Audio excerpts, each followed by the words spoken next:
السلام علیکم ورحمۃ اللہ وبرکاتہ۔ الحمد للہ رب العالمین والصلاة والسلام علی نبینا محمد وعلی آلہ وصحبہ اجمعین، اما بعد۔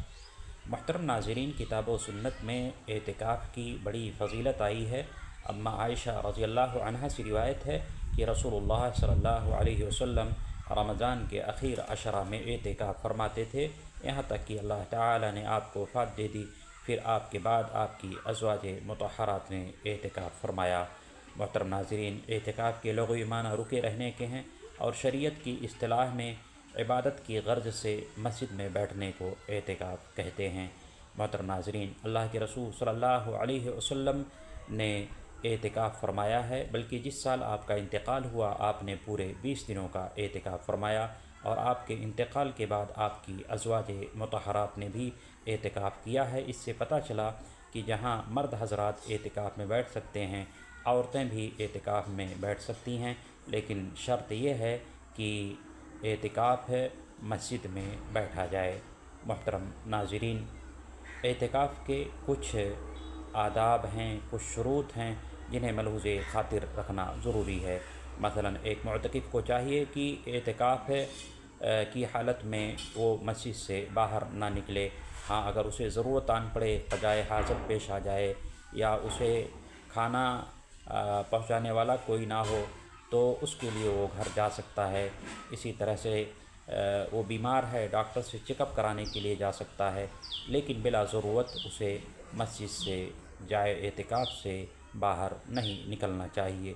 یہاں تک کہ اگر کسی آدمی کی بیماری کی خبر اسے مل جائے تو بیمار پرسی کرنے کی بھی اجازت نہیں۔ کسی کی میت کی خبر مل جائے تو اس کے جنازے میں شرکت کی بھی اجازت نہیں ہے، کیونکہ اعتکاف میں بیٹھنا یہ بذات خود ایک کار ثواب ہے۔ اس لیے معتکف کو چاہیے کہ وہ حالت اعتکاف میں رہ کر کے زیادہ سے زیادہ اللہ رب العالمین کی عبادت کرے، اور نمازوں کے اہتمام کے ساتھ ساتھ قرآن کریم کی بکثرت تلاوت کرے، اللہ رب العالمین کے ذکر و اذکار میں زیادہ سے زیادہ مشغول رہے، اور اپنی دنیا و آخرت کی بھلائی طلب کرے، اپنے گناہوں کی مغفرت اللہ رب العالمین سے طلب کرے، اور جہنم سے آزادی نیز اس جنت کا سوال کرے جو متقیوں کے لیے بنائی گئی ہے۔ محترم ناظرین، اعتکاف میں بیٹھنے کا جو وقت ہے وہ 20 رمضان مبارک کی 20 تاریخ کی شام کو مغرب کے بعد ہی سے وہ مسجد کے اندر چلا جائے، اور خاص طور پہ رمضان کی 21 تاریخ کی صبح کو، یعنی نماز فجر پڑھ لینے کے بعد باقاعدہ طور پہ اپنے معتکف میں داخل ہو جائے، اور رمضان کا جو اخیر عشرہ ہے پورے 10 دنوں تک اعتکاف میں اپنے وقت کو گزارے، اور اسی طور پہ جب شوال کا چاند نظر آ جائے تو اپنے جائے اعتکاف سے نکلے۔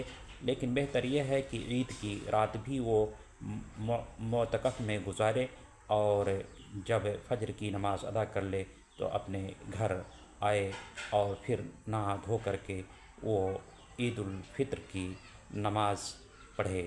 محترم ناظرین، اعتکاف کے تعلق سے یہ چند باتیں تھیں جو آپ کے گوش گزار کی گئیں۔ دعا ہے اللہ تعالی ہم تمام مسلمانوں کو اعتکاف میں بیٹھنے کی توفیق عطا فرمائے، اور اس کا جو اجر و ثواب ہے اس سے پورے طور پہ بہرہ ور فرمائے۔ آمین۔ تقبل یا رب العالمین، وآخر دعوانا ان الحمد للہ رب العالمین۔